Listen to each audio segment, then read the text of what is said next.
Hello friends, welcome back to my YouTube channel Jirsong के vlog. So guys, कल हम जाने वाला है करबी आंगलोंग। कल जाने के लिए पूरा कपड़ा भी वॉश कर लिया है एंड पूरा जाने के लिए तो रेडी। तो यार गाइस, ये फेस्टिवल नॉर्थ ईस्ट में सबसे बड़ा माना जाता है, करबी यूथ फेस्टिवल। करबी आंगलोंग में सबसे बड़ा फेस्टिवल यही है, करबी यूथ फेस्टिवल। ये फेस्टिवल एवरी ईयर्स माना जाता है। एवरी ईयर्स फरवरी 15 to 19 तक माना जाता है। एंड दिस ईयर कोरोना की वजह से डेट पोस्टपोन कर लिया एंड दिस ईयर मार्च 1 से मार्च 5 तक रखा हुआ है। तो यार गाइस, अभी आप लोग को ड्रोन शॉट दिखाएगा Jinu vlogs.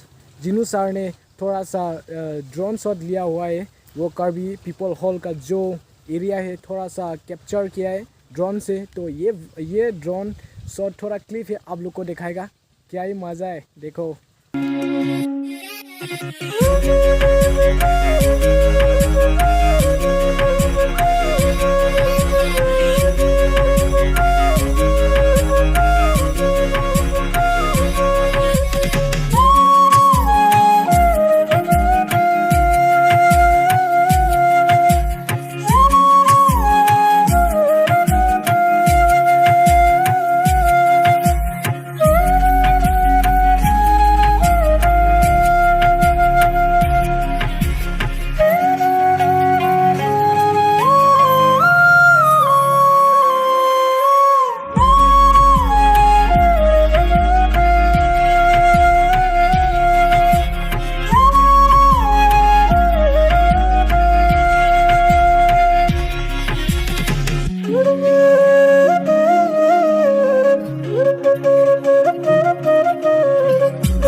Jinu blogs YouTube channel link में दिया हुआ है, आप लोग चेक कर सकते हैं।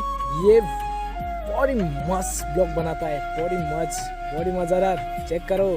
चलते हैं कल के लिए, वेरी एक्साइटेड। चलो।